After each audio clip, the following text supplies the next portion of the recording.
बच्चों के लिए छोड़ जाएंगे, बच्चों के बच्चों के लिए छोड़ जाएंगे, बिल्कुल ठीक। लेकिन ये तृप्ति के सिर्फ ख्याल है, दिल के बहलाने को गालिब ये ख्याल अच्छा है। तो मन तुम्हें तुम्हारी कमियां गिनाता है, जिसके औलाद नहीं है मन कहता है ये नहीं है। जब मिल गई तब तृप्ति आ जाएगा और फिर तुम दौड़ना शुरू कर देते हो और औलाद हो जाती है। जिसके पुत्र नहीं है तो मन कहता है पुत्र नहीं है। मन कारण गणा देता है तुम्हारी कमियों को खोज कर, जबकि वो कारण सही नहीं होते।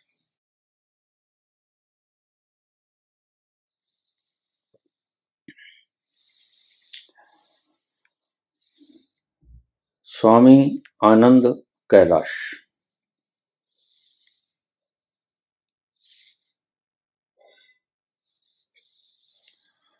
परमात्मा ने इंसान को इतना कुछ दिया है, फिर भी वह शिकायत क्यों करता है? सारा शरीर, इतनी कीमती कीमती अंग जो एक बार खराब हो जाए फिर मिल नहीं सकते, पल पल की ऑक्सीजन और इतना कुछ, फिर भी वह शिकायत क्यों करता है? अति सुंदर सवाल है।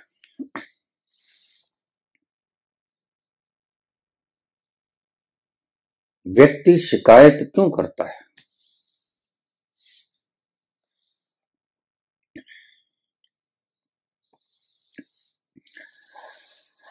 शिकायत करता बिल्कुल ठीक है, चौंकिएगा मत। जो शिकायत करता है वह बिल्कुल ठीक है।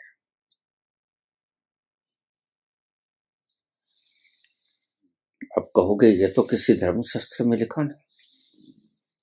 धर्मशास्त्र में तो लिखा है कि शिकायत मत करना क्योंकि उसने इतना कुछ दिया है।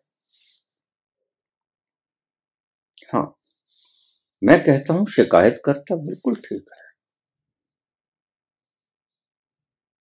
शिकायत करता ठीक क्यों है इसे समझें।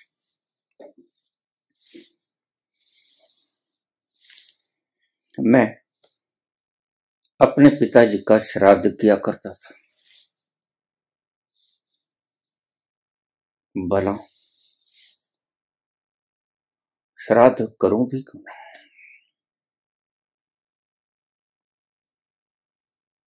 जिसने ऐसे शरीर को जन्म दिया,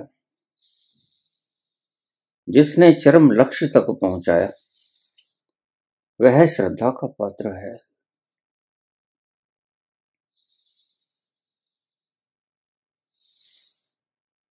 और मैं उनका श्राद्ध बहुत प्रेम से क्या करता था।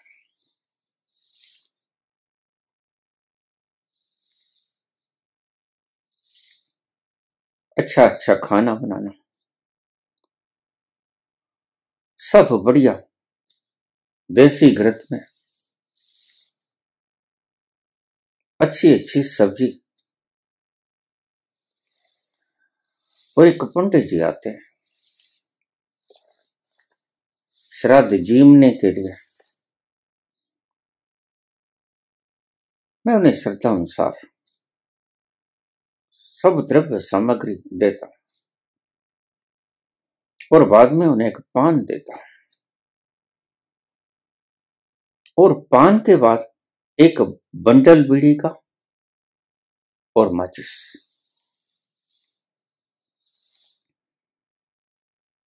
पहली पहली बार उसने मुझे घूर के देखा, मुझे कहने लगा राम जी मेरी रामलीला में वो रावण का रोल करते थे। मैं राम जी का। राम जी, ये भला श्राद्ध में कभी किसी ने मुझे दिया नहीं। तो मैं हंस पड़ता।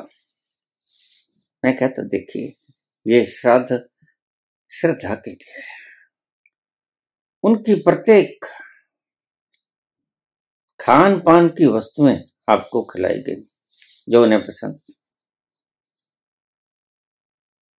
और पिताजी जब भोजन खा लेते हैं तो मेरी माता से कहते हैं, हंसना मत, मेरी माता से कहते हैं, लाओ एक बीड़ी जला के दे दो पंडितों। बिल्कुल ऐसा ही बोलते, पंडितों एक बीड़ी जला के दे दो। और मां 2 बीड़ियां निकालती, दोनों जला लेती, एक बीड़ी पिताजी को थमा देती और एक खुद पी लेती।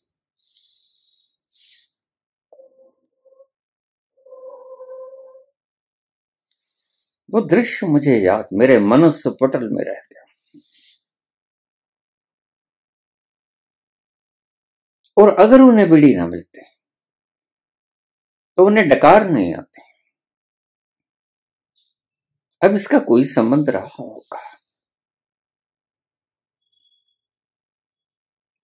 तो बीड़ी पीते मुझे याद आया, और जो बीड़ी का मार्का वही मैं लाके देता बंडल।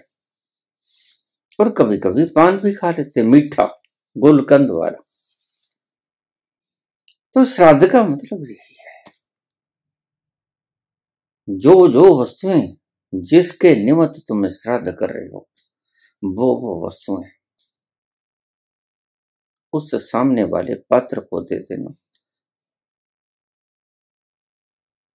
पिताजी को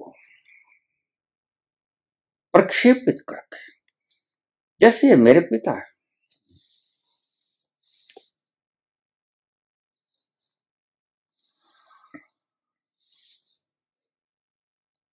फिर तो जब भी वो श्राद्ध खाने आते और मैं कभी बीड़ी ना देता, भूल जाता,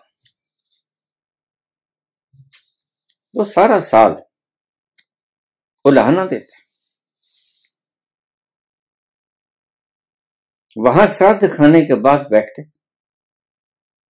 बीड़ी पीते आनंद से। मैं कहता, मेरे सामने बैठ के पी लो।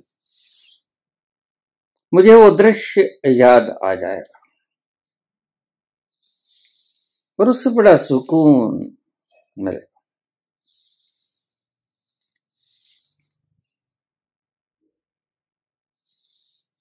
तो मेरे सामने बैठ के बीड़ी का कश लगाते हैं, फिर वो चले जाते हैं। एक बार मैं भूल गया, जल्दबाजी में भूल गया, बीड़ी का बंडल न लाश का। तो सारा साल मुझे रामलीला के अंदर याद कराते रहते, राम जी आपके बीड़ी कहाँ हूं, आपके 2 दे दूंगा।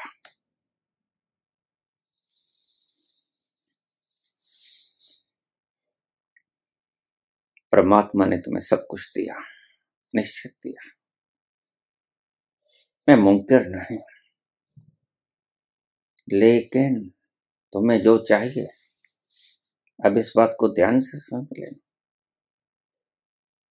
वो तुम्हें नहीं दिया। नदरी नदरी मोख दबार, कर्मी आवे कपड़ा नदरी मोख दबार। मानस जामा मिल गया, अंग प्रत्यंग मिल गए, सब मिल गए, लेकिन जिस चीज की तमन्ना है गहरी, अब भला बीड़ी ना पिए तो खाना खाने का आनंद ही नहीं है। खाना पेट भरता है, लेकिन तृप्ति बीड़ी देती है। जब बीड़ी का कश लगाते और एक सुबह और एक शाम बस 2 बीड़ी पीते, अजब मर्यादा थी उनकी।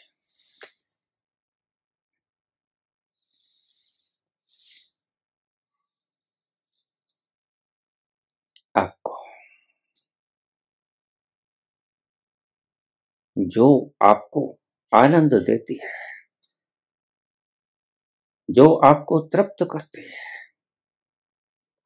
वो आपको नहीं मिला, सब मिल गया, लेकिन तृप्ति नहीं मिली। पदार्थ मिल गए, और अगर संत से पूछोगे तो अगर तृप्ति नहीं मिले तो फिर कुछ भी तो नहीं मिला। इस शरीर में लाखों करोड़ों रुपए का जिगर पड़ा होगा, हार्ट पड़ा होगा, फुसफुस पड़े होंगे, गैस्ट्रो इंटेस्टाइनल ट्रैक्ट होगा, सभी सिस्टम्स होंगे, ऑक्सीजन है, सब है, लेकिन तुम शिकायत से ही करते हो।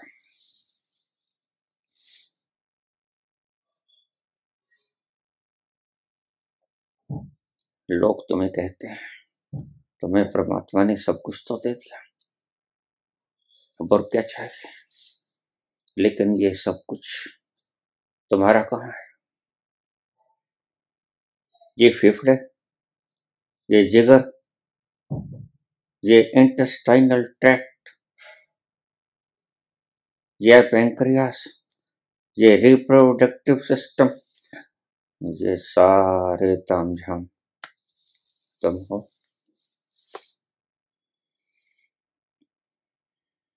जैसे ही तुम शरीर से विच्छिन्न होते हो,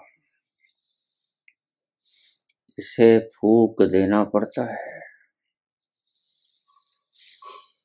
इतनी सी कीमत है इसकी।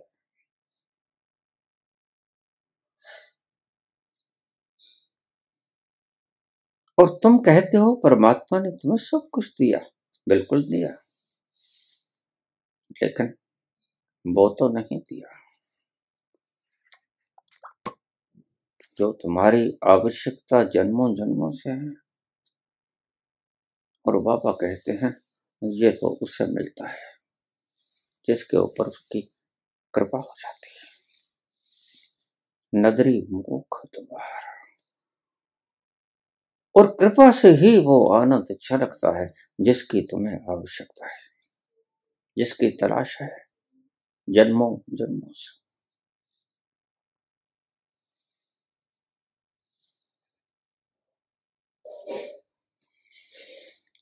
तकदीर की मैं कोई भूल हूँ, डाली से बिछुड़ा हुआ फूल हूँ।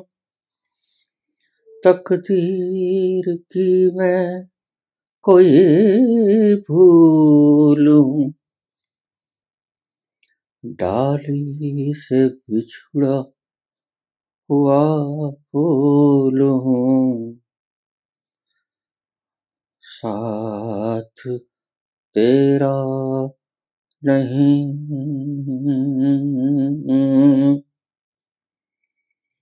साथ तेरा नहीं, संग दुनिया चले भी तो क्या है, एक तू ना मिला, सारी दुनिया मिले भी तो क्या है, एक तू ना मिला। बस अगर वो न मिला तो सारी दुनिया मिल जाए, सर्व साम्राज्य आपका ही हो, लेकिन कुछ भी नहीं मिला, सब मिला।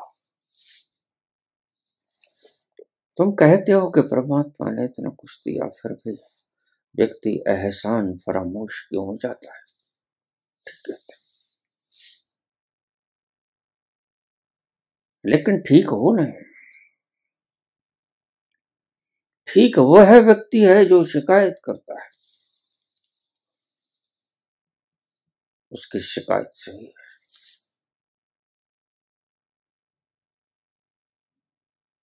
वह अतृप्त है, सब कुछ है,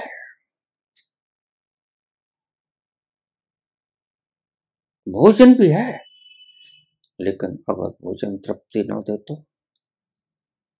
फिर भोजन किया न किया बराबर नहीं हो जाएगा, मात्र पेट ही तो भरेगा।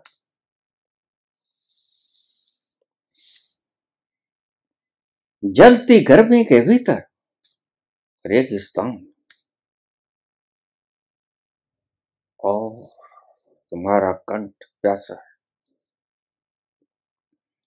और इतना प्यासा कि रोम रोम पानी पानी पुकार रहा है।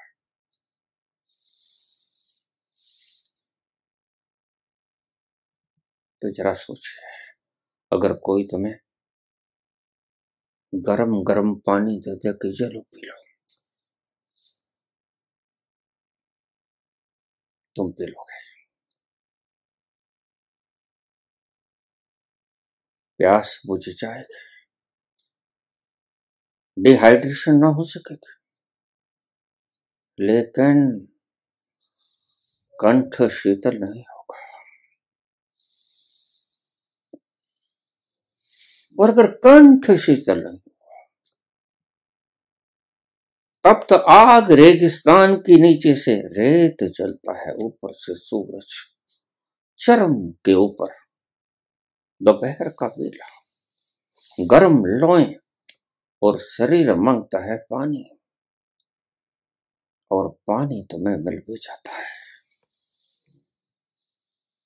लेकिन तुम सोचना, ऐसा दृश्य कभी तुम्हारे साथ हो जाए और तुम्हें कोई गरम गरम उबलता हुआ पानी दे दे, तुम घूंट घूंट भर तो लोगे,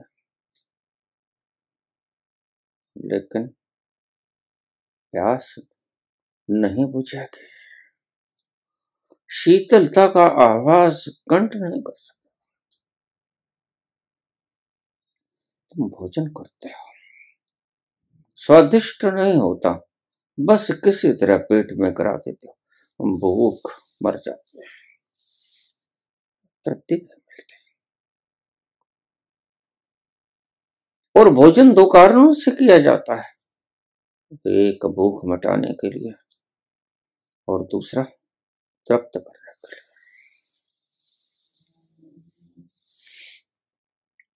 अगर तृप्त ना हुए तो भोजन भूख तो मिटाएगा, तृप्ति नहीं देगा। अगर उस जलती हुई आग में शीतल जल न मिले तो पानी की जरूरत तो खत्म हो जाएगी, डिहाइड्रेशन तो नहीं होगी, लेकिन तुम्हारे कंठ को जो शीतलता का आभास होना चाहिए था, वही तो वक्त था। जलती आग के भीतर रुआ रुआ पुकार रहा था, पानी दे दो पानी, और कोई तुम्हें गर्म गर्म पानी दे दे। निश्चित ही पानी की जरूरत शरीर की पूरी हो जाएगी, लेकिन कुछ अनछुआ रह जाएगा। वो आनंद जो इस तप्त कंठ को मिलना चाहिए था इस वेला में, उससे चूक जाओगे। और अगर वो ना मिला तो फिर पानी पीने का लुत्फ कहाँ, लज्जत कहाँ?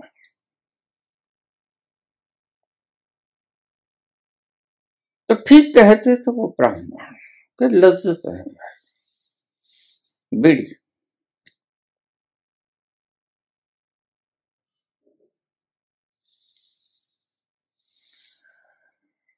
अगर वो साथ न चला,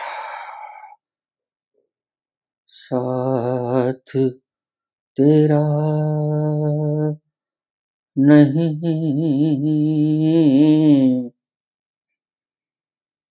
साथ तेरा नहीं, संग दुनिया चले भी तो क्या है, एक तो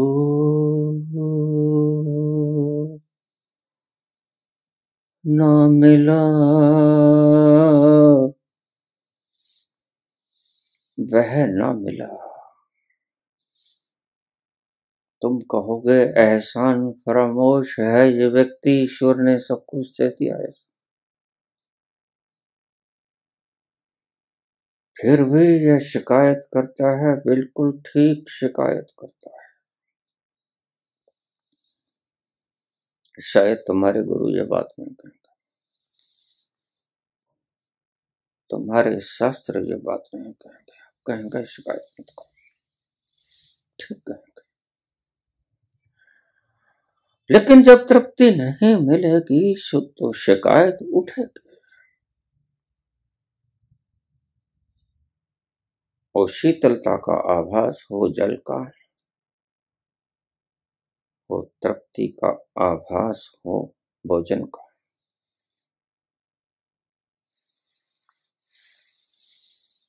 तुम शांत न हुए, तुम्हारी क्षुधा शांत हो गई, लेकिन तुम शांत न हुए।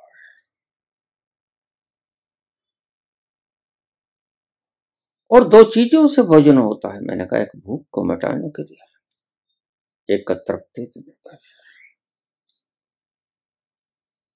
पहली मिट गई, दूसरी न मिटा। तो ठीक कहते हो तुम भी ठीक हो।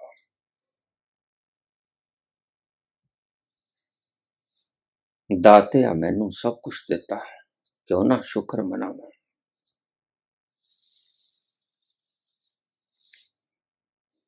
लेकिन उससे आगे भी एक जहान है,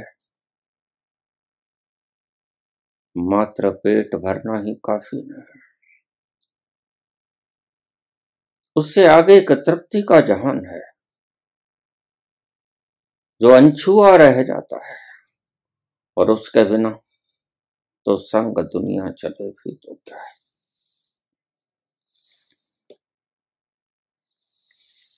सेटिस्फेक्शन ना हो, और उसी सेटिस्फेक्शन की तलाश में तुम जन्मों जन्मों खराब किया। भोजन मिल जाता है, जल मिल जाता है, सब मिल जाता है, सब पदार्थ जो तुम्हें जरूरत है संसार में जीने के लिए, सब तुम्हें उपलब्ध करवा देता है परमात्मा। लेकिन एक छोटी सी रग अपने पास रख लेता है, और वही रग कीमती है, वही रग कीमती है। पेट भरने को तो पशु भी भरता है, बस पेट भरता है, लेकिन तृप्त नहीं।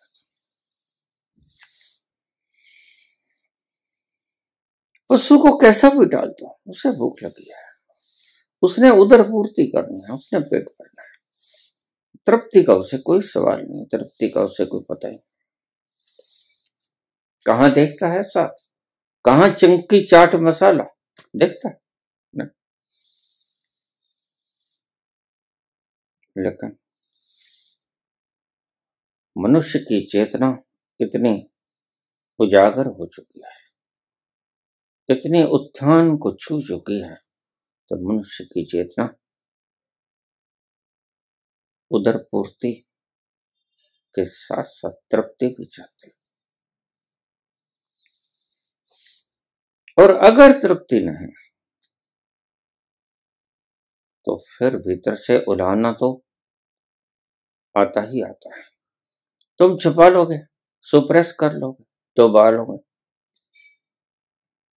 और वो अतृप्ति बहुत बहुत रूपों में बाहर प्रकट होके आ, और तुम्हें पता भी ना चलेगा कि यह तृप्ति की विहीनता के कारण ऐसा हो रहा है। तुम्हें पता नहीं, तुम्हें क्रोध क्यों होता। तुमने कभी सोचा नहीं होगा तुम्हें काम क्यों उठता है?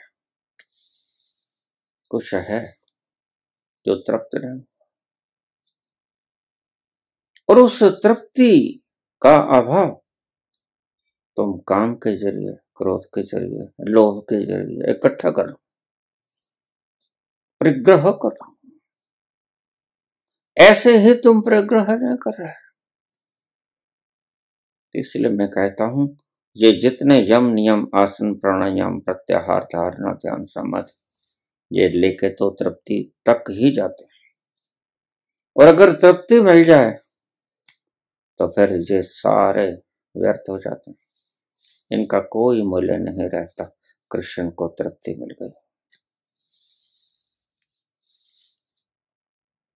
कबीर को तृप्ति मिल गई। और अगर देखोगे कबीर को तो सम्राट उसके प्रवचन को सुनते हैं, काशी नरेश उसके प्रवचन को सुनने आते हैं। ऐसा क्या है कबीर के प्रवचन में? ऐसा क्या है जो काशी नरेश खुद आते हैं रथ के ऊपर सवार होकर? बस वो जो चीज काशी नरेश को नहीं मिली वो कबीर के पास है। और देखिए कबीर के पास क्या है, कबीर से ज्यादा तो तुम्हारे पास, लेकिन जो कबीर के पास है वो तुम्हारे पास कौन है?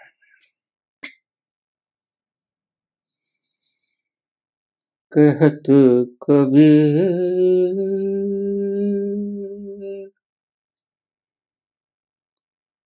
सुनो भाई साधो, कहत कबीर सुनो भाई साधो,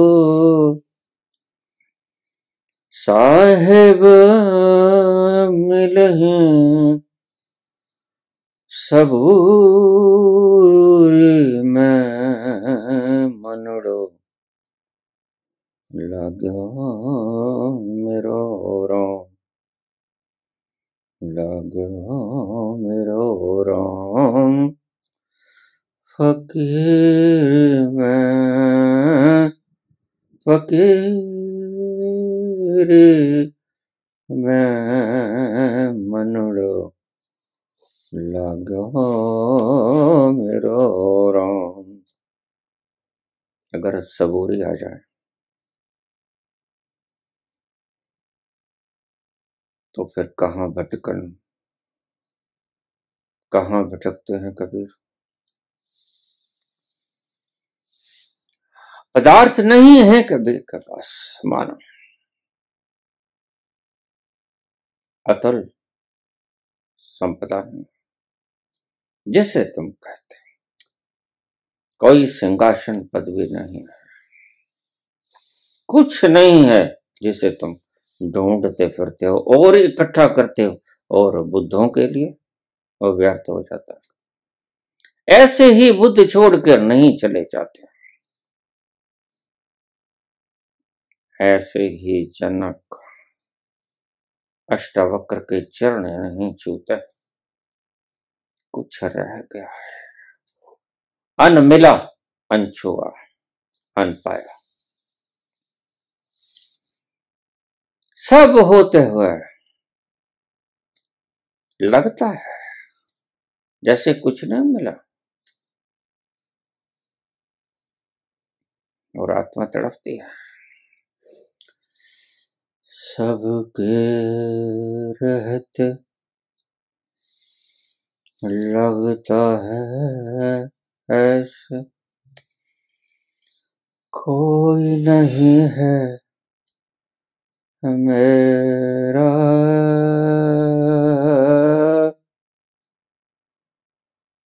कोई नहीं है मैं,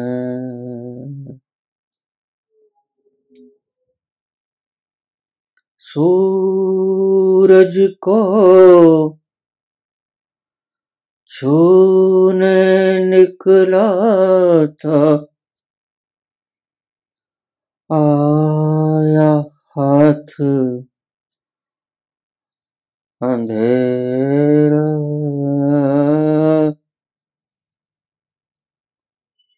कोई नहीं है मेरा,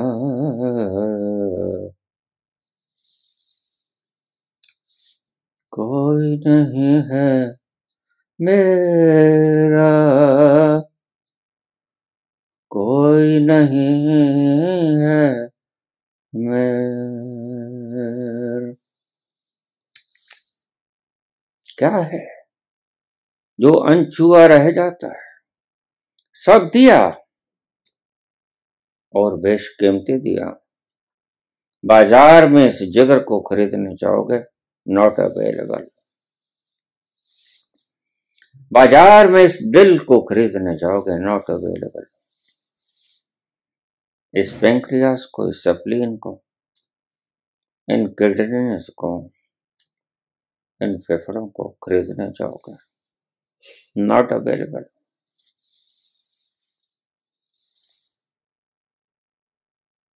लेकिन बेशकीमती हैं। लेकिन बेशकीमती होते हुए भी कुछ ऐसा अनछुआ अनमिला रह जाता है जिसके बिना आप तड़पते फिर रहे हो और आप कभी से कभी पहचान नहीं पाते कि क्या है जो अनछुआ अनमिला रह गया। बस तुम जाग के, तुम्हें कभी पता नहीं चलता कि मैं तड़प रहा हूं। कुछ ऐसा है जो अभी मिला नहीं, तुम तड़पते नहीं होते। तो तुम्हारी आत्मा का अंतरंग कोना उसको नहीं पाता जिसकी जन्मों जन्मों से आवश्यकता है। पदार्थ तो सब दिया परमात्मा ने, लेकिन ध्यान रखना पदार्थ दिखता है। जिस शरीर के सारे अंग दिखते हैं, लेकिन कुछ ऐसा है जो दिखता नहीं और वही कीमती, और उसी को पाने की तलाश में निकलो। सूरज को पाने निकला था, आया हाथ अंधेरा, अंधेरा हाथ लगता है।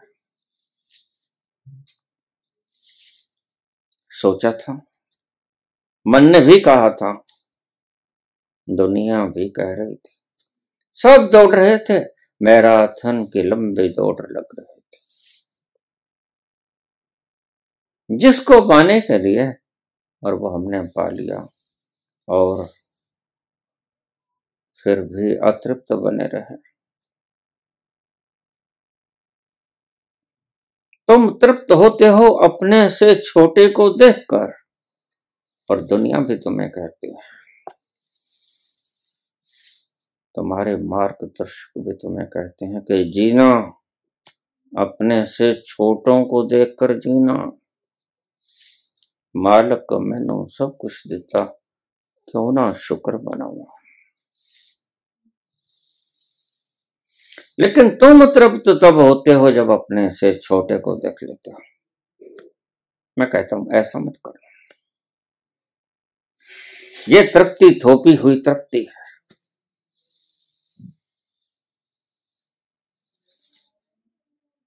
ये तृप्ति भीतर से आई हुई तृप्ति नहीं। और जब तक तुम्हारे भीतर से तृप्ति ना आए, तब तक तुम्हारी वो खोज जो जन्मों जन्मों से शुरू है और तुम उसे भूल गए हो, पता ही नहीं। हर जन्म में तुम्हें नया नक्श मिल जाता है। हर जन्म में तुम्हारा नया एम होता है, आइकॉन।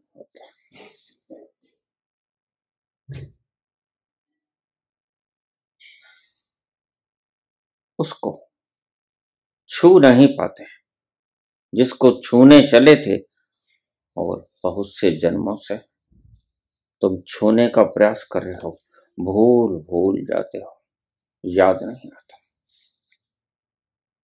एक जन्म में याद कर लो, इस जन्म में याद कर लो। बहुत जन्म बीते मेरे माधव, ऐ जन्म तुम्हारे लेखे। किसके लेखे? तृप्ति के लेखे। बस किसी तरह तो तृप्ति मिल जाए,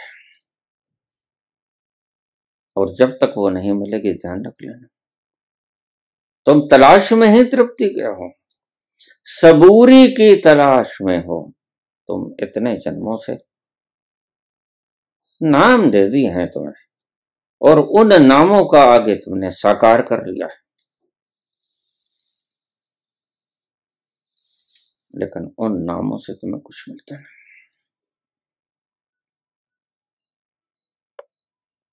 भगवान, अल्लाह, वह गुरु,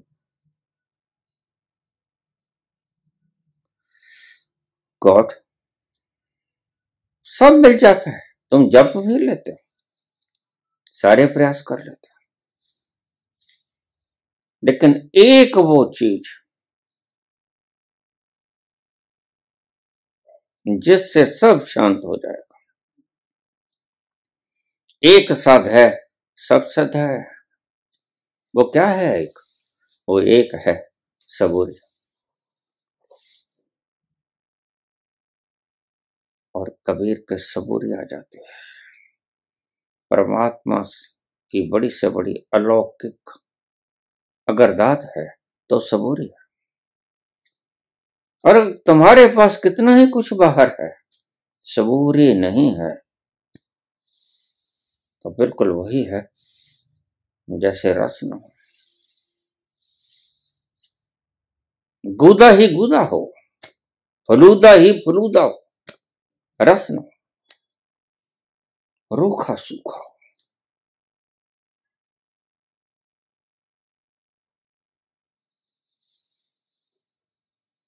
और तुम आनंद मगन कभी नहीं हो पाओगे। इसी की आवश्यकता में तुमने कितने जन्म गवा दिए।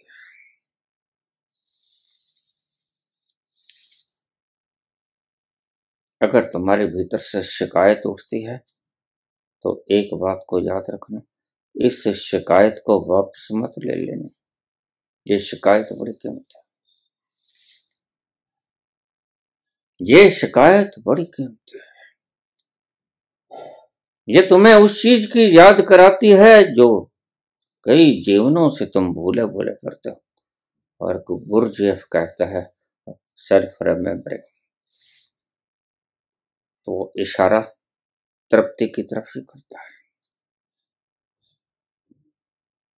रमन कहते हैं know thyself, who are you, Laozi कहते हैं, तो वो इशारा उसी की ओर करते हैं जैसे कबीर सबूरी कहते हैं।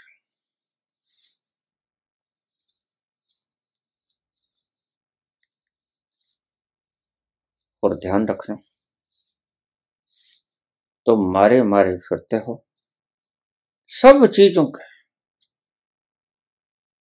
लुत्फ ले लिए हो, लेकिन तुम्हें संतोष नहीं मिला। और संत जगह जगह पे एक एक शब्द में तुम्हें समझाते हैं, इंगित करते हैं, उसको सीधे सीधे डिफाइन करने का तो कोई ढंग भी नहीं। शब्दों से, हमारे पास शब्द हैं, इशारे, शब्दों से ही उसे बतलाया जा सकता है, और वो अधूरा है। और संत बतलाते हैं कि अगर तुम्हें वो ना मिला जो तुम्हारे रोम रोम को विश्रांति में ले जाए, जो तुम्हारी आत्मा को परम तृप्ति में धकेल दे, आसीन कर दे, तो फिर तुमने जो पाया वो याद रखना, वह थोथा पाया, और जो पाया वो तुम यहां छोड़ के जाओगे।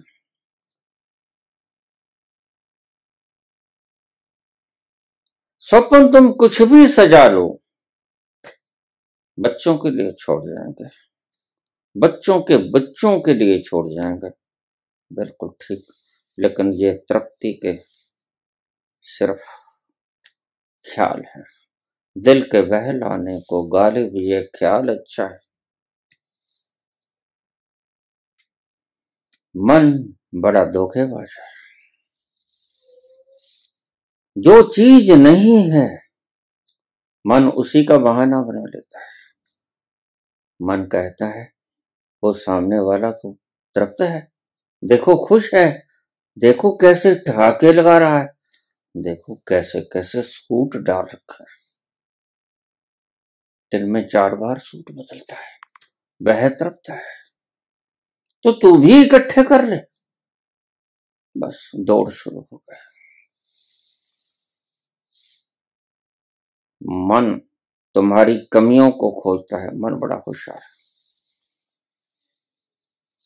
मन लोभी, मन लालची, मन चंचल, मन चोर, मन के मते न चालिए, पलक पलक मन और। जीने के ढंग है, और जो कबीर ने बता दिए, जो संतों ने बता दिए, वो अल्टीमेट है। उससे आगे कोई जीने का ढंग ज्यादा श्रेष्ठ रूप से नहीं बतला पाएगा, कितने भी चेष्टा क्यों न कर ले। जो बतला गए संत, बस दैट इज अल्टीमेट। उनसे ऊपर जीने का कोई श्रेष्ठ ढंग है ही नहीं। तो मन तुम्हें तुम्हारी कमियां गिनाता है। जिसके औलाद नहीं है, मन कहता है ये नहीं है, जब मिल गई तब तृप्ति आ जाएगा, और फिर तुम दौड़ना शुरू कर देते हो और औलाद हो जाती है। जिसके पुत्र नहीं है तो मन कहता है पुत्र नहीं है। मन कारण गणा देता है तुम्हारी कमियों को खोज कर, जबकि वो कारण सही नहीं होते।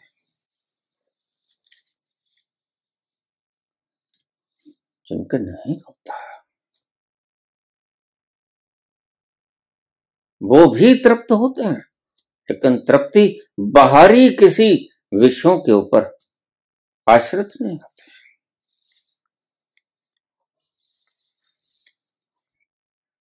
शाह जा रहे हैं रेगिस्तान, तप्त बालू, पांव में जूती नहीं, दोपहर का वक्त, सूरज तप रहा है, आग बखेर रहा है, सब उबल उबल जा रहा है, और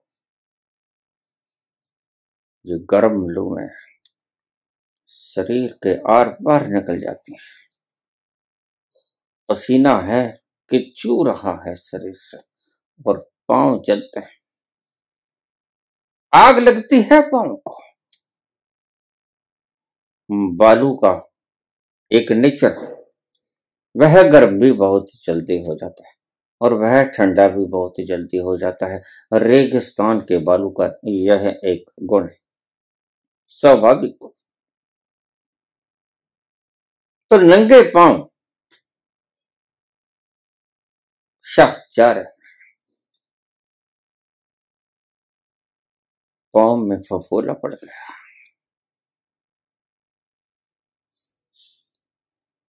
इस रास्ते पर चल रहे हैं और हर न गया, जल जल जा रहा है सारा पांव, ऊपर से सूरज, बदन को ये लुएं चीरती हुई निकल जाती हैं। ऐसे में हाथ उठे, अल्लाह तेरी इस सृजना में, विराट सृजना में, क्या मेरे लिए एक जोड़ा जूता नहीं है? देखो मेरे पांव चल रहे हैं, शिकायत हो गई, और ये शिकायत सच थी। शिकायत करते करते चले जा रहे हैं, चला भी नहीं जाता। अचानक पीछे से कुछ आहट सुनाई पड़ती है। कानों में आहट, और पीछे घूम के देखा उन्होंने,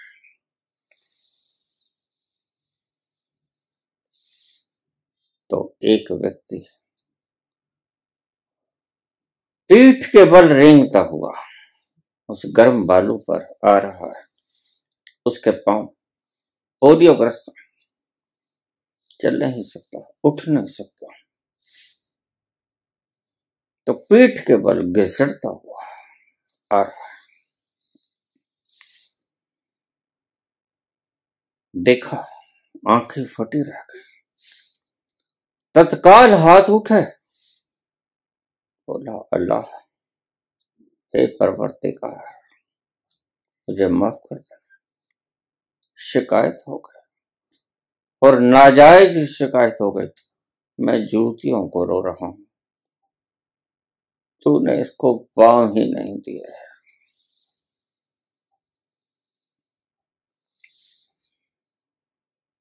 मैं जूतियों को रो रहा हूं, तूने इसे पांव ही नहीं दिया।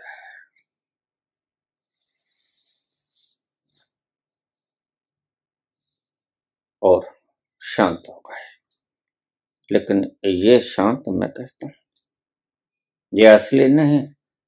ऐसी शांति तुम पैदा न करना, हालांकि तुम ऐसी ही शांति पैदा करते हो। तुम्हारे जीवन को जीने वाले सिखाते हैं अपने से नीचे वालों को देखना, ऊपर वालों को मत देखना।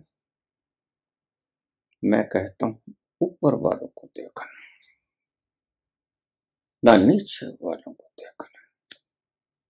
तुम देखना तुम्हारी तृप्ति को देखना, तुम कहां तृप्त होते हो यह देखना। ऊपर वालों को देखना, न नीचे वालों को देखना। Don't compare with anybody else. तुलना तो तुम करना ही मत, किसी को मत देखना। तुम देखना तो अपनी तृप्ति को देखना कि तुम तृप्त हो, और जिस घड़ी तुम तृप्त हो गए उस घड़ी तुम how to live happy life यह बताने के योग्य हो गए। लेकिन ये तृप्ति तुम्हारे अस्तित्व के गहनतम तलों से आनी चाहिए। खोपड़ी से, मात्र खोपड़ी से, पदार्थों के एकत्रित होने से, सुख सुविधाओं के इकट्ठे होने से, अच्छे बैंक बैलेंस होने से, अच्छी जमीन की रजिस्ट्रीज होने से, अच्छा धन का कैश अंबार होने से, हीरे जो मोती, सोना, जवाहरात, इनके होने से ये तृप्ति नहीं आनी चाहिए, क्योंकि फिर ये सकारण तृप्ति है। और मैं तुम्हें कहता हूं कि तृप्ति वो आनी चाहिए जो अकारण तृप्ति है, जिनका कोई कारण नहीं, बिन कारण। तुलसीदास ने कहा है, कोमल चित अति दीन दयाला, कारण बिन रघुनाथ कृपाला। रघुनाथ तो बिना कारण के ही कृपालु, कृपालु हैं, बस स्वभाव। उनकी कृपालुता कभी खोती नहीं। परमात्मा ऐसा ही दयालु है। परमात्मा तो तुम्हें सब कुछ देता है, लेकिन परमात्मा क्या करे? जब तुम परमात्मा के होने के भीतर अड़ंगा डाल देते हो, तुम कहते हो मैं करता हूं। जब तुम अस्तित्व के उलट चलोगे, यथार्थ के उलट चलोगे, इस बात को ध्यान से समझ लेना, तब तुम दुखी होगे। करते तो तुम नहीं हो, लेकिन तुम मान लेते हो कि मैं करता हूं। मुझसे लोग पूछ लेते हैं, बाबा करता कौन है वास्तव में, परमात्मा करता है या मनुष्य करता है? मैंने कहा अगर मनुष्य करेगा, मनुष्य कर सकता है तो मनुष्य भोगता भी होगा। मनुष्य करता है तो मनुष्य भोगता भी होगा। फिर वो रोए ना, फिर वो चिल्लाए ना, फिर वो शिकायत ना करे, फिर अपने दुखी होने का रोना ना रोए। और देखिए रोना रोएगा, जो करता बनेगा वह भोगता भी होगा। सिक्के का कभी एक पहलू आता ही नहीं। सिक्के के या तो दो पहलू आते हैं या दोनों ही नहीं आते। कौन करता है मुझसे पूछ लेते हैं। तुम भी कर सकते हो, लेकिन ध्यान रखना अगर तुम करोगे, तुम करता मानोगे तो तुम भोगता भी बन जाओगे। फिर चिल्लाना मत कि मुझे भोगना पड़ रहा है, करता तुम बने थे।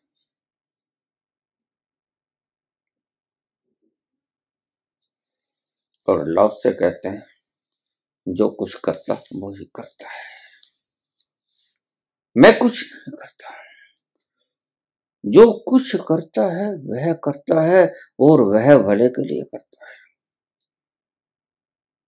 और बाबा नानक भी कहते हैं जब व्यक्ति कहता है कि मैं करता हूं तो दुखी भी उसे ही होना पड़ेगा। सीधा सा सिद्धांत है। तुम करते हो कि परमात्मा करता है, यह सवाल ही खड़ा ना करो। तुम करो, कौन कहता ना करो, लेकिन फिर ध्यान रखना भोगना भी तुम्हें है। उसका परिणाम चाहे कुछ भी हो, सुख हो दुख हो, तुम अगर करोगे तो तुम ही भरोगे। और अगर परमात्मा करेगा तो तुम नहीं भरोगे, फिर परमात्मा ही भरेगा। अब तुम देख लो कौन करना है कौन नहीं करना है,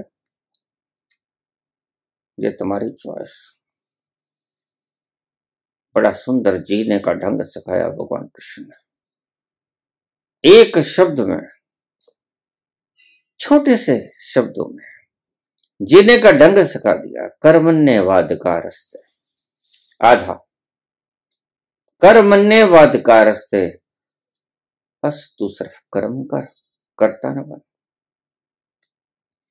कर्मण्येवाधिकारस्ते, अधिकार तेरा है कर्म करने का, कर्ता बनने का न। मां फलेषु कदाचन, फल को मेरे ऊपर छोड़ दे, मात्र कर्म कर, कर्ता मत बन।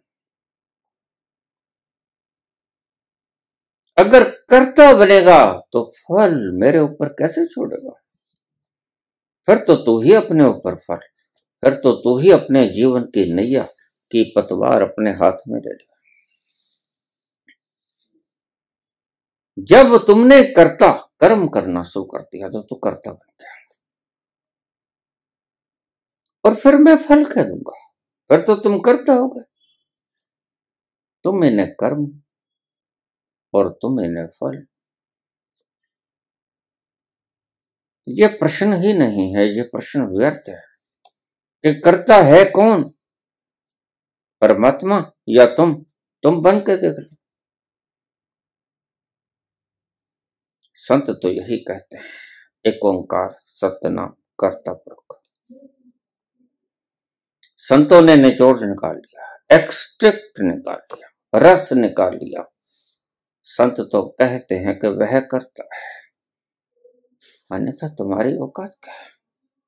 वह करता है तो धरतियां घूम रही हैं, वह करता है तो सूरज निकलता है, वह करता है तो चंद्रमा छिपता है, अपनी कलाओं को गढ़ाता बढ़ाता है, वह करता है तो ग्रह नक्षत्र अपनी चाल से चल रहा है। सारी कायनात उसने बांधी है, और ऐसी शानदार ढंग से बांधी है कि तुम कल्पना भी नहीं कर सकते। अपने शरीर के ही भीतर की चीजों को देख लो, थोड़ी सी एबनॉर्मलिटी हुई कि तुम इरिटेट हो गए। प्रभु जी ने ऐसे कायनात बांधे, प्रभु जी ने ऐसी कायनात बांधे, एक दिन के पीछे एक रात बांधी, साथ साथ बांधी, प्रभु जी ने ऐसी कायनात बांधे, बांधे,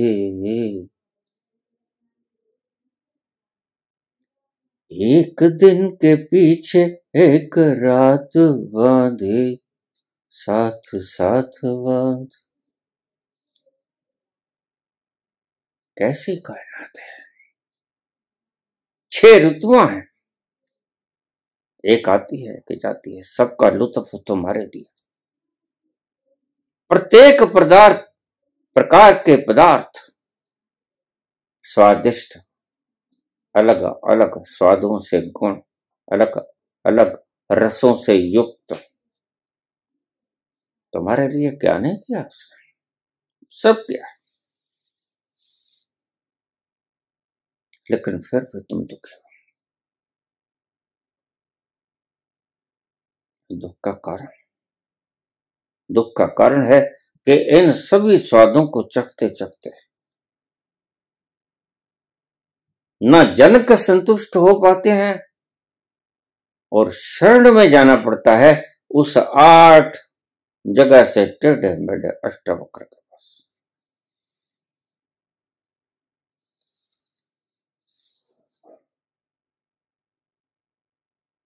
न कोई त्रिपुंड सजाते हैं, न कोई सर के ऊपर कश्ती नुमा टोपी रखते हैं, न कोई श्रृंगार करते हैं, न कोई काला पीला लगाते हैं, ना कोई पीतांबर श्वेतांबर धारण करते हैं, कुछ भी तो नहीं करते। अष्टावक्र लाजवाब है और ऊपर से संरचना उन्हें शरीर कैसा मिला, लेकिन जरा भी शिकायत नहीं। और जनक जैसे महाराज चरण पकड़ते हैं ब्रह्मर्षि, मैं तृप्त नहीं, मेरे भीतर उथल पुथल है, ऊहा जल रही है, मैं क्या करूं? क्या कोई ऐसा है जो मुझे इस जन्म में इस अतृप्ति से मुक्त कर दे? और अष्टावक्र कहते हैं, हाँ राजा है, जन्म तो बहुत दूर की बात है, जिसने भोग लिया है, जो भर गया है भोग कर, और जिसके भीतर वैराग्य का जन्म होना शुरू हो गया है, उसको गुरु देख ही लेता है, उसको गुरु पहचान ही लेता है। और जिसका अंतस तृप्त नहीं हुआ है, उसको भी गुरु पहचान लेता है। और जो सच में तृप्त होना ही नहीं चाहता, उसको भी गुरु पहचान लेता है। तो तुम बोलते क्या हो, ये गुरु को इफेक्ट नहीं करता, गुरु को इफेक्ट करता है तुम्हारी सिचुएशन। गुरु तुम्हारे शब्दों की तरफ नहीं देखता, गुरु तुम्हारी स्थितियों की तरफ देखता है। तुम हो क्या, वास्तव में मुमुक्षु हो, वास्तव में पिपासु हो, या मात्र शास्त्रों में पढ़कर, गुरुओं को सुनकर, ज्ञानियों का व्याख्यान सुनकर तुम्हारे भीतर कुछ देर के लिए खलबली मची है और उस खलबली को तुम मुमुक्षुत्व का नाम दे रहे हो? ऐसा तो नहीं है, ऐसा ही है। बहुत से लोग ऐसे ही हैं, कोई एक विरला है जो सचमुच में परवाने की तरह जल जाना चाहता है। और जब तक परवानों की तरह क्षमा के भीतर जल नहीं जाओगे, राख नहीं हो जाओगे, तब तक वो तृप्ति आएगा। ये अजीब मसला है, फूकना तो पड़ेगा। अपना घर तो जलाना ही होगा, जिसे तुम घर समझे हो वो घर तुम्हारा है। वो सराय भी तो नहीं है, वो बस कुछ देर के लिए तुम रुके और तुमने मान लिया कि ये घर है। जो घर बार है आपने चला हमारे साथ, ये शरीर भी तुम्हारा नहीं। इसलिए कबीर कहते हैं जे तो प्रेम मिलन के चाह, शीस तली धर घर मेरा आऊं। एक ही शर्त है प्रेम न बाड़ी उपजाए, प्रेम न हाट बिकाए। राजा प्रजा कोई लिहाज नहीं, कोई रिश्वत खोरी नहीं, कोई भेदभाव नहीं। राजा हो प्रजा हो, बड़ा हो छोटा हो, ऊंचा हो नीचा हो, एक ही शर्त है शीश दे ले जाए। राजा ने शीश दिया वो ले जाए, रंक ने शीश दिया वो ले जाए। तो ऐसा मत सोचना कि वस्तुएं ही तृप्त करती हैं। तुम्हारा मन कहता है कि ये नहीं है, इसलिए तृप्ति नहीं है। वर्ण अगर ये मिल जाए तो तृप्ति मिल जाए। तो मन बड़े बड़ी चालें चलता है, मन बड़े से बड़ा धूर्त है, मन कपटी है, मन चंचल है, मन चोर है। कबीर कहते हैं इसके पीछे मत चलो।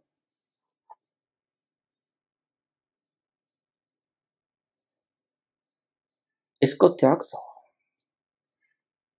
तुम सही पुकार सुनो अपने अंतस्थल की। वो मांगता क्या है, वो भीतर बैठा मांगता है। वह पुकार रहा है, आ जाओ।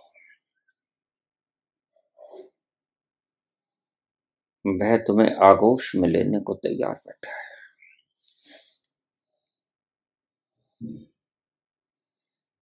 और तुम उसकी आवाज सुन भी रहे हो। थोड़ी थोड़ी समझ में आती भी है कि कोई है जो पुकार रहा है, लेकिन पूरी समझ में नहीं आती। फिर ये ग्लिटरिंग ऑफ गोल्ड, चमकाहट सोने की तुम्हें लुभा लेती और तुम उधर भाग जाते हो।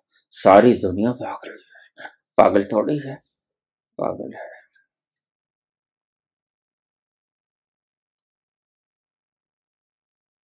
पागलों का एक झुंड है, पागलों का एक झुंड है, दिल्ली की तरफ भाग रहा है। और दिल्ली की तरफ भागकर भी जब सर्वोच्च स्थितियों को पा जाता है तब तो फिर नहीं हो पाता। लेकिन बस समझ की कमी है, सब पा लिया, फिर अब क्या रह गया। अगर जनक व्यक्ति बनकर सर्वोच्च पद को प्राप्त करके व्यक्ति फिर भी हाथ में भिक्षा पत्र रखे, तो उससे बड़ा अभागा और होगा कौन। लेकिन नहीं, वस्तुएं और स्थितियां और गतियां और मान तथा सम्मान तथा नाम, यह तुम्हें तृप्ति नहीं देते। और लोग जीवन लुटा दिया करते हैं कि मेरा नाम रह जाए। आज की तृप्ति को खो देते हैं, जो वास्तव में उसे चाहिए उसको खो देते हैं कि मेरा नाम बस चलता रहे। बच्चे पैदा करो, तुम तो ना रहोगे, बच्चों के रूप में तुम रहोगे, तुम्हारा डीएनए रहेगा, तुम्हारा वंश रहेगा। कुछ ऐसा कर जाऊं जो लोग मुझे याद रखें। क्या हो जाएगा, क्या हो जाएगा। या तो लोग हिटलर को भी रखें, या तो लोग स्टालिन को भी रखें, मुसोलिनी को भी रखें, माओ को भी रखें, और बुद्ध को भी रखें, नानक को भी रखें, कबीर को भी रखा है। याद तो रखे हैं, गांधी अमर है तो गोडसे कौन सा मर गया है? गोडसे भी तो अमर है। लोग तुम्हें याद करें, कोई हुआ था तो फिर तो चाहे तुम कुख्यात हो जाओ, चाहे तुम विख्यात हो जाओ, हो तो अमर। याद तो लोग दोनों को रखते हैं।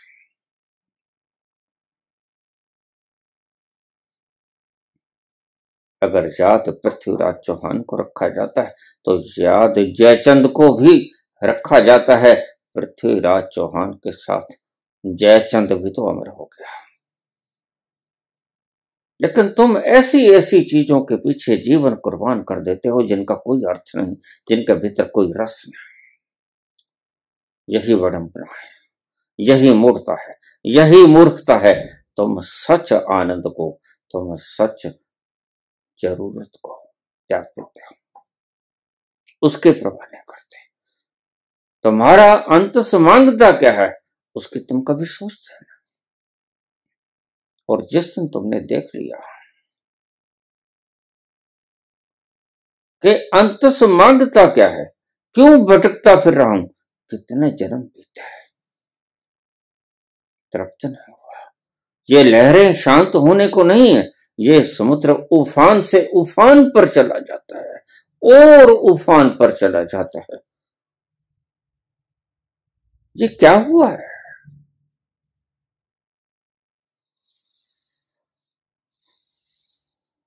काश काश तुम सही पुकार को सुन पाते। उसे ही मुमुक्षु कहता है, उसे ही पिपासु कहते हैं। जो व्यक्ति सही, उपयुक्त, श्रेष्ठ जरूरत को पहचानता है। सत्य सत्य जरूरत तुम्हारी है क्या? तुम्हारा अंतस मांगता क्या है? तुम्हारा अंतस जिस तृप्ति को मांगता है उसके बिना तुम्हारे सब तथा कथित अमीर, राजा, भिखारी और जिनके पास बाहरी सामग्री नहीं है वो कबीर हैं, वो नानक हैं, और जो खुद गरीब हो गए, छोड़ गए हैं। बुद्ध छोड़ दिए, महावीर छोड़ दिए, सभी तीर्थंकरों ने, जैन धर्म के सभी तीर्थंकरों ने राजगद्दियां छोड़ दी। सभी राजा थे, क्यों छोड़ दी? क्या आपदा आन पड़े? 24 के 24 तीर्थंकर छोड़कर चले गए, पर्वतों पर चले गए।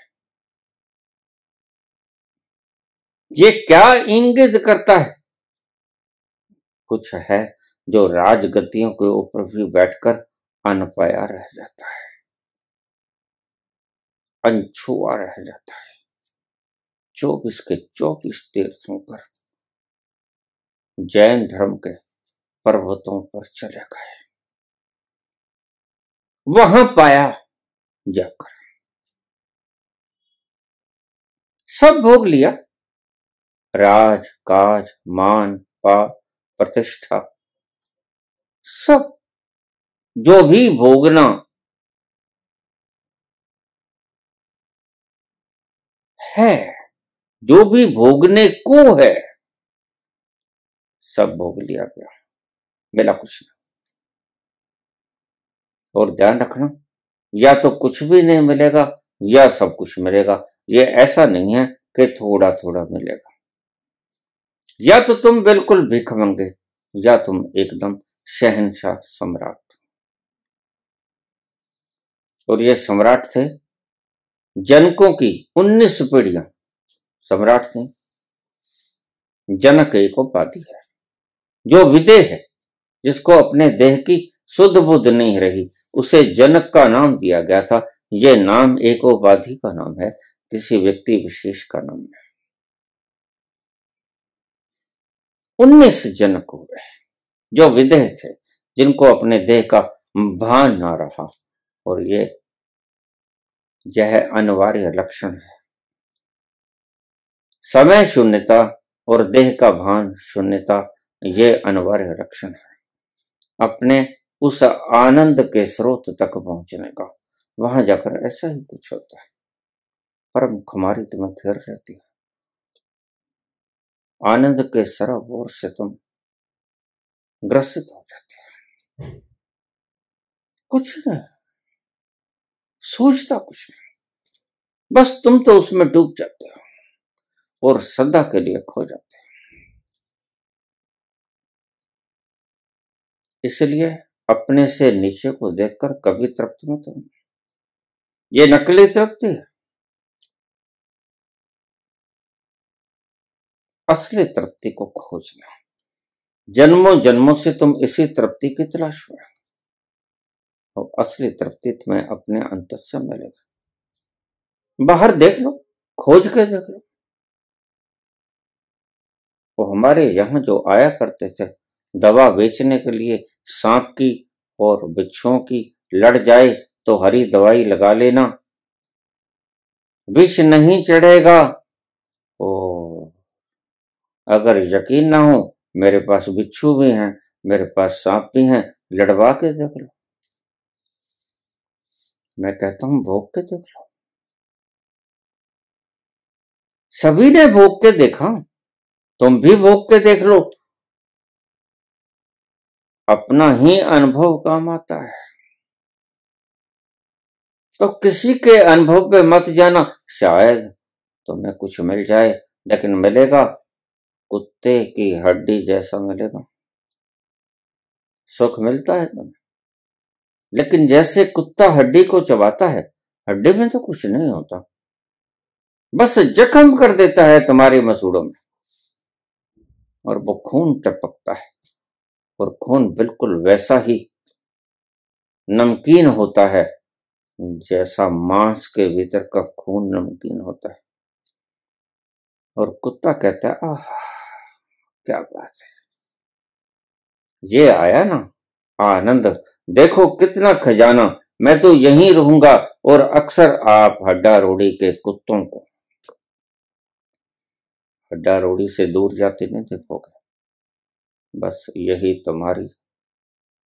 तुम्हारी हालत। तुम कहां भोगों से आगे जाते हो, तुम कहां भोगों से दूर जाते हो, उसमें उलझा रहता है। बस तुम्हें स्वाद लगता है नकली। ये तुम्हारे ही भीतर का खून है जो तुम्हारी ही जीवा के ऊपर टेस्ट बड से टकरा के कह देता है आह क्या बात है, यहां तो माल ही बड़ा पड़ा। तो आजमा कर देख लो, भोग कर देख लो, और फिर चले आना जब वैराग्य उत्पन्न हो जाए। यही बात कहते हैं अष्टावक्र। भोग लो, भोगने से दुख मिलेगा, दुख से वैराग्य का जन्म होगा, और वैराग्य से मुमुक्षा की भावना उठेगी, कैसे इससे मुक्त हो जाऊं, ये तो बंधन है। लेकिन बंधन से मुक्त होने से पहले बंधन है यह नजर आना चाहिए।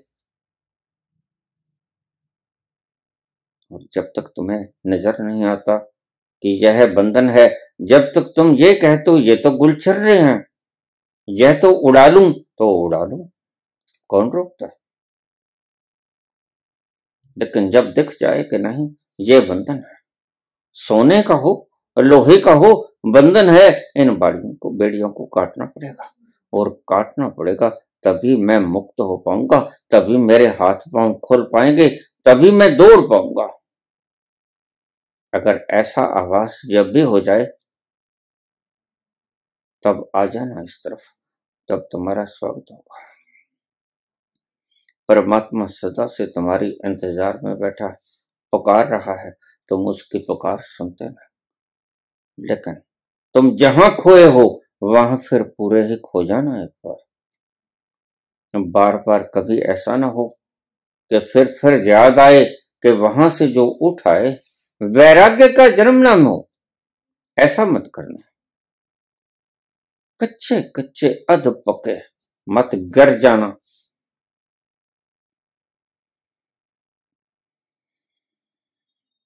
वहां से महफिल से उठ के मत आ जाना जहां से अभी मन भरा न। तेरी महफिल से हम उठ तो आए, हर कदम पे उन्हें मुड़ के देखा, उनकी महफिल से हम उठ तो आए। ऐसा मत करना, संसार तुम्हें वापस बुलाता रहेगा। और देखो, अगर संसार पीछे से कहता रहेगा तो आगे जाने की उम्मीद मत रखना, क्योंकि तुम्हें पता ही ना होगा कुछ है जो तुम्हें पीछे धकेल रहा है, खींच रहा है। तुम तो पूरे मुक्त हो जाना, भोगों का सार निकाल लेना। और यही अष्टावक्र कहते हैं कि भोग से दुख पैदा होता है। दुख दुख वैराग्य तक ले जाता है, और वैराग्य मुमुक्षा को जन्म देता है, और मुमुक्षा का जन्म हुआ कि तुमने जट से बेड़ियां काटने का उपाय कर लिए, और बेड़ियां काटने का उपाय कर लिया तो तुम एक दिन मुक्त हो जाओगे। यही है यात्रा। धन्यवाद।